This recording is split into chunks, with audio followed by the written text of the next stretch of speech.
ನಮಸ್ಕಾರ, ನೀವು ನೋಡ್ತಾ ಇದ್ದೀರಾ ರಿಪಬ್ಲಿಕ್ ಕನ್ನಡ. ನಾನು ನಾಗೇಂದ್ರ ಬಾಬು.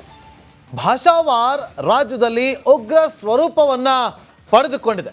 ಮರಾಠಿ ಸಂಘಟನೆಗಳ ವಿರುದ್ಧ ಕನ್ನಡಿಗರ ಕಿಚ್ಚು ದೊಡ್ಡ ಮಟ್ಟಕ್ಕೆ ಹೋಗ್ತಾ ಇದೆ. ಮಾರ್ಚ್ನಲ್ಲಿ ಸಾಲು ಸಾಲು ಬಂದ್ಗೆ ಕರೆ ಕೊಡಲಾಗಿದೆ.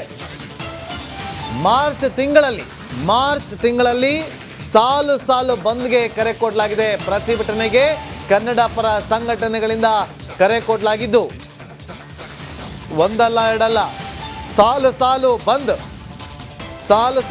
22ನೇ ತಾರೀಕು ಪ್ರಮುಖವಾಗಿ ಕರ್ನಾಟಕ ಬಂದ್. ಇವತ್ತು ವಾಟಾಳ್ ನಾಗರಾಜ್ ಅವರ ನೇತೃತ್ವದಲ್ಲಿ ಸಭೆಯನ್ನು ನಡೆಸಿ ಸಭೆಯಲ್ಲಿ ನಿರ್ಧಾರವನ್ನು ತೆಗೆದುಕೊಳ್ಳಲಾಗಿದೆ. ಮಾರ್ಚ್ 3ನೇ ತಾರೀಕು ರಾಜಭವನ ಚಲೋ. ಮಾರ್ಚ್ 7ರಂದು ಬೆಳಗಾವಿ ಚಲೋ. ಮಾರ್ಚ್ 11ರಂದು ತಮಿಳುನಾಡು ಗಡಿ ಬಂದ್. ಮಾರ್ಚ್ 14ನೇ ತಾರೀಕು 3 ಜಿಲ್ಲೆಯಲ್ಲಿ ಪ್ರತಿಭಟನೆ. ಮೈಸೂರು, ಮಂಡ್ಯ, ರಾಮನಗರ ಜಿಲ್ಲೆಯಲ್ಲಿ ಪ್ರತಿಭಟನೆ. ಮಾರ್ಚ್ 18ನೇ ತಾರೀಕು ಕನ್ನಡ ಪರ ಸಂಘಟನೆಗಳಿಂದ ಸಭೆ ಕರೆಯಲಾಗಿದೆ. ಮರಾಠಿ ಪುಂಡರ ವಿರುದ್ಧ ಕೆರಳಿದ ಕನ್ನಡ ಸಂಘಟನೆಗಳು ಮರಾಠಿಗರ ವಿರುದ್ಧ ಉಗ್ರ ಹೋರಾಟಕ್ಕೆ ನಿರ್ಧಾರವನ್ನ ಕೂಡ ತೆಗೆದುಕೊಳ್ಳಲಾಗಿದೆ. ಆ ಮೂಲಕ ಸಾಲು ಸಾಲು ಪ್ರತಿಭಟನೆಗೆ ಕನ್ನಡ ಪರ ಸಂಘಟನೆಗಳು ಪ್ಲಾನ್ ಅನ್ನ ಮಾಡಿಕೊಂಡಿದೆ. ಮೊದಲನೇದಾಗಿ ಮಾರ್ಚ್ 22ನೇ ತಾರೀಕು ಕರ್ನಾಟಕ ಬಂದ್. ಮಾರ್ಚ್ 3ನೇ ತಾರೀಕು ರಾಜಭವನ ಚಲೋ. ಮಾರ್ಚ್ 7ನೇ ತಾರೀಕು ಬೆಳಗಾವಿ ಚಲೋ. ಮಾರ್ಚ್ 11ರಂದು ತಮಿಳುನಾಡು ಗಡಿ ಬಂದ್. ಮಾರ್ಚ್ 14ರಂದು 3 ಜಿಲ್ಲೆಯಲ್ಲಿ ಪ್ರತಿಭಟನೆ. ಆ 3 ಜಿಲ್ಲೆ ಯಾವುದು ಅಂದರೆ ಮೈಸೂರು, ಮಂಡ್ಯ, ರಾಮನಗರ ಜಿಲ್ಲೆಯಲ್ಲಿ ಪ್ರತಿಭಟನೆಗೆ ಪ್ಲಾನಿಂಗ್ ಅನ್ನ ಮಾಡಿಕೊಳ್ಳಲಾಗಿದೆ. ಕಂಡಕ್ಟರ್ ಮೇಲೆ ನಡೆದ ಈ ಒಂದು ಹಲ್ಲೆ ಇವತ್ತು ಈ ಹಂತಕ್ಕೆ ಬಂದು ನಿಂತಿದೆ. ನಿರಂತರವಾಗಿ ಮೊನ್ನೆ ಕೂಡ ಒಂದು ವಿಡಿಯೋವನ್ನ ಗಮನಿಸ್ತಾ ಇದ್ವಿ. ಡ್ರೈವರ್ಗೆ ಮಸಿಯನ್ನ ಬಳಿದಿದ್ರು, ಬಸ್ಗೆ ಮಸಿಯನ್ನ ಬಳಿಯುವಂತ ಕೆಲಸವನ್ನ ಮಾಡಿದ್ರು ಮಹಾರಾಷ್ಟ್ರದಲ್ಲಿ. ಆ ಮೂಲಕ ಕಿಚ್ಚನ್ನು ಹೆಚ್ಚಿಸ್ತಾ ಇದ್ದಾರೆ. ಇದು ತಣ್ಣಗಾಗುವ ಲಕ್ಷಣ ಕಂಡು ಬರ್ತಾ ಇಲ್ಲ.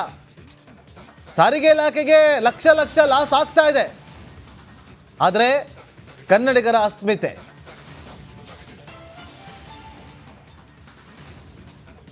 ಇನ್ನು ವಾಟಾಳ್ ನಾಗರಾಜ್ ಅವರು ರಿಪಬ್ಲಿಕ್ ಕನ್ನಡದ ಜೊತೆಯಲ್ಲಿ ಈ ಬಗ್ಗೆ ಎಕ್ಸ್ಕ್ಲೂಸಿವ್ ಆಗಿ ಮಾತಾಡಿದ್ದಾರೆ. ನೋಡ್ಕೊಂಡ್ಬನ್ನಿ.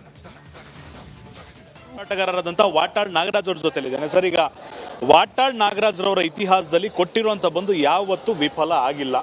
ಮಾರ್ಚ್ 22ಕ್ಕೆ ಮತ್ತೊಂದು ಬಂದ್ಗೆ ಕರೆ ಕೊಟ್ಟಿದ್ದೀರಾ. ಮಹಾರಾಷ್ಟ್ರ ಏಕೀಕರಣ ಸಮಿತಿ, ಶಿವಸೇನೆ ಎಲ್ಲರ ವಿರುದ್ಧ ಬಂದ್ ಕರೆ ಕೊಟ್ಟಿರೋದು.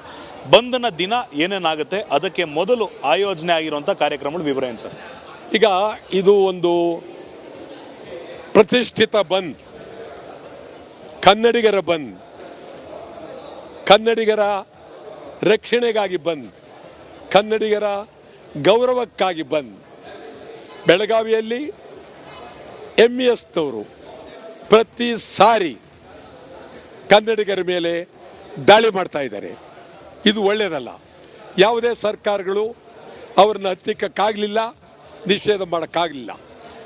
ಇದ್ದಕ್ಕಿದ್ದಂಗೆ ಕನ್ನಡ ಕಂಡಕ್ಟರ್ ಮೇಲೆ ನಮ್ಮ ಭೂಮಿಯಲ್ಲಿ ಒಡೆಯೋ ಮಟ್ಟಕ್ಕೆ ಬಂದರು. ಇದೆಲ್ಲ ನೋಡಿದಾಗ ನಾವು ಸುಮ್ಮನೆ ಕೂತ್ಕೊಳ್ಳೋಕ್ಕಾಗೋದಿಲ್ಲ. ಇದು ಕನ್ನಡಿಗರ ಸ್ವಾಭಿಮಾನ, ಕನ್ನಡಿಗರ ಗೌರವ. ಇದಕ್ಕಾಗಿ ಕನ್ನಡ ಒಕ್ಕೂಟ ಇಡೀ ರಾಜ್ಯಾದ್ಯಂತ ಅಖಂಡ ಕರ್ನಾಟಕ ಬಂದ್, ಉತ್ತರ ಕರ್ನಾಟಕದ ಅಭಿವೃದ್ಧಿ, ಬೆಳಗಾವಿಯ ಅಭಿವೃದ್ಧಿ, ಕಲ್ಯಾಣ ಕರ್ನಾಟಕದ ಅಭಿವೃದ್ಧಿ, ಮೇಕೆದಾಟ್, ಇಡೀ ರಾಜ್ಯಕ್ಕೆ ಸಂಬಂಧಪಟ್ಟಂಥ ಎಲ್ಲ ಬೇಡಿಕೆಗಳನ್ನು ಹಾಕಿದ್ದೇವೆ. ಮತ್ತು ಬೆಳಗಾವಿಯನ್ನು ಉಳಿಸಿ, ಕನ್ನಡ ಉಳಿಸಿ ಅಂತೇಳಿ ಈ ಬಂದ್ ಬಾರಿ ಹೋರಾಟಕ್ಕೆ ದಾರಿ ಮಾಡಿಕೊಡ್ತಾ ಇದೆ. ಇನ್ನೊಂದು, ಈ ಒಂದು ಹೋರಾಟ ಕಳೆದ ಅನೇಕ ವರ್ಷಗಳಿಂದ ನಡೀತಲೇ ಇದೆ. ಯಾವುದೇ ಪಕ್ಷಗಳಿಂದ ಕೂಡ ಬೆಂಬಲ ಸಿಕ್ಕಿಲ್ಲ. ಆದರೆ ಕೇವಲ ಭರವಸೆಗಳು ಮಾತ್ರ ಸಿಗ್ತಾ ಇದೆ. ಈ ಬಾರಿ ಉತ್ತರ ಸಿಗುತ್ತೆ ಅನ್ನೋ ನಂಬಿಕೆ, ಆಶಾಭಾವನೆ ಇದೆಯಾ? ಇದು ನಿಮಗೆ ಹೇಳೋದಾದ ಕರ್ನಾಟಕದಲ್ಲಿ ಯಾವ ಪಾರ್ಟಿಯವರಿಗೂ ಕನ್ನಡ ಬೇಕಾಗಿಲ್ಲ. ಬೆಳಗಾವಿಯಲ್ಲಿರುವ BJPಯವರು, ಕಾಂಗ್ರೆಸ್ನವರು, JDS ಎಲ್ಲರೂ ಮರಾಠಿ ಏಜೆಂಟ್ರುಗಳು. ಅಲ್ಲಿರುವ ಕನ್ನಡ ಪರ ಸಂಘಟನೆಗಳು ಕನ್ನಡದ ಪರವಾಗಿ ಇರ್ತಕ್ಕಂಥವರು. ಇಡೀ ರಾಜ್ಯದಲ್ಲೇ ನಿಮ್ಗೆ ಹೇಳೋದಾದರೆ ಯಾವ ಪಾರ್ಟಿಯವರಿಗೂ ಕನ್ನಡದ ಬಗ್ಗೆ ಪ್ರಾಮಾಣಿಕವಾಗಿ ಪ್ರೀತಿ ಇಲ್ಲ, ಅಭಿಮಾನ ಇಲ್ಲ, ಶಕ್ತಿ ಇಲ್ಲ. ಇಷ್ಟ ಆಗಿತ್ತು ವಾಟಾಳ್ ನಾಗರಾಜ್ ಅವರ ಮಾತು. ಕ್ಯಾಮರಾ ಪರ್ಸನ್ ಮಂಜುನಾಥ್ ಜೊತೆ ಅಭಿಷೇಕ್ ಬಿವಿ, ರಿಪಬ್ಲಿಕ್ ಕನ್ನಡ, ಬೆಂಗಳೂರು. ಸಾಲು ಸಾಲು ಪ್ರತಿಭಟನೆಗಳನ್ನು ಮಾಡೋದಕ್ಕೆ ಕನ್ನಡ ಪರ ಸಂಘಟನೆಗಳು ಈಗ ಪ್ಲಾನಿಂಗ್ ಅನ್ನ ಮಾಡ್ಕೊಂಡಿದೆ. ಈ ಬಗ್ಗೆ ನಮಸ್ಕಾರ, ನೀವು ನೋಡ್ತಾ ಇದ್ದೀರಾ ರಿಪಬ್ಲಿಕ್ ಕನ್ನಡ, ನಾನು ನಾಗೇಂದ್ರ ಬಾಬು. ಭಾಷಾವಾರ್ ರಾಜ್ಯದಲ್ಲಿ ಉಗ್ರ ಸ್ವರೂಪವನ್ನ ಪಡೆದುಕೊಂಡಿದೆ. ಮರಾಠಿ ಸಂಘಟನೆಗಳ ವಿರುದ್ಧ ಕನ್ನಡಿಗರ ಕಿಚ್ಚು ದೊಡ್ಡ ಮಟ್ಟಕ್ಕೆ ಹೋಗ್ತಾ ಇದೆ. ಮಾರ್ಚ್ನಲ್ಲಿ ಸಾಲು ಸಾಲು ಬಂದ್ಗೆ ಕರೆ ಕೊಡಲಾಗಿದೆ. ಮಾರ್ಚ್ ತಿಂಗಳಲ್ಲಿ ಸಾಲು ಸಾಲು ಬಂದ್ಗೆ ಕರೆ ಕೊಡಲಾಗಿದೆ. ಪ್ರತಿಭಟನೆಗೆ ಕನ್ನಡ ಪರ ಸಂಘಟನೆಗಳಿಂದ ಕರೆ ಕೊಡಲಾಗಿದ್ದು ಒಂದಲ್ಲ ಎರಡಲ್ಲ, ಸಾಲು ಸಾಲು ಬಂದ್ 22ನೇ ತಾರೀಕು ಪ್ರಮುಖವಾಗಿ ಕರ್ನಾಟಕ ಬಂದ್. ಇವತ್ತು ವಾಟಾಳ್ ನಾಗರಾಜ್ ಅವರ ನೇತೃತ್ವದಲ್ಲಿ ಸಭೆಯನ್ನು ನಡೆಸಿ ಸಭೆಯಲ್ಲಿ ನಿರ್ಧಾರವನ್ನ ತೆಗೆದುಕೊಳ್ಳಲಾಗಿದೆ. ಮಾರ್ಚ್ 3ನೇ ತಾರೀಕು ರಾಜಭವನ ಚಲೋ, ಮಾರ್ಚ್ 7ರಂದು ಬೆಳಗಾವಿ ಚಲೋ, ಮಾರ್ಚ್ 11ರಂದು ತಮಿಳುನಾಡು ಗಡಿ ಬಂದ್, ಮಾರ್ಚ್ 14ನೇ ತಾರೀಕು 3 ಜಿಲ್ಲೆಯಲ್ಲಿ ಪ್ರತಿಭಟನೆ, ಮೈಸೂರು, ಮಂಡ್ಯ, ರಾಮನಗರ ಜಿಲ್ಲೆಯಲ್ಲಿ ಪ್ರತಿಭಟನೆ. ಮಾರ್ಚ್ 18ನೇ ತಾರೀಕು ಕನ್ನಡ ಪರ ಸಂಘಟನೆಗಳಿಂದ ಸಭೆ ಕರೆಯಲಾಗಿದೆ. ಮರಾಠಿ ಪುಂಡರ ವಿರುದ್ಧ ಕೆರಳಿದ ಕನ್ನಡ ಸಂಘಟನೆಗಳು ಮರಾಠಿಗರ ವಿರುದ್ಧ ಉಗ್ರ ಹೋರಾಟಕ್ಕೆ ನಿರ್ಧಾರವನ್ನ ಕೂಡ ತೆಗೆದುಕೊಳ್ಳಲಾಗಿದೆ. ಆ ಮೂಲಕ ಸಾಲು ಸಾಲು ಪ್ರತಿಭಟನೆಗೆ ಕನ್ನಡ ಪರ ಸಂಘಟನೆಗಳು ಪ್ಲಾನ್ ಅನ್ನ ಮಾಡಿಕೊಂಡಿದೆ.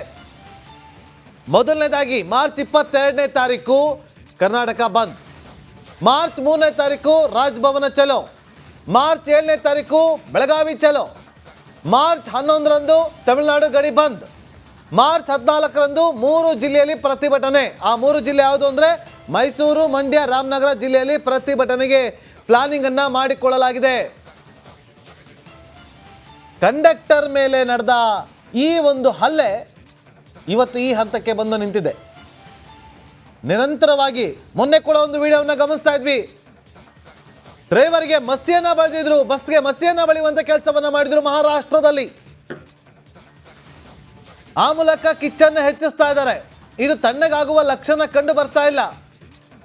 ಸಾರಿಗೆ ಇಲಾಖೆಗೆ ಲಕ್ಷ ಲಾಸ್ ಆಗ್ತಾ ಇದೆ. ಆದರೆ ಕನ್ನಡಿಗರ ಅಸ್ಮಿತೆ,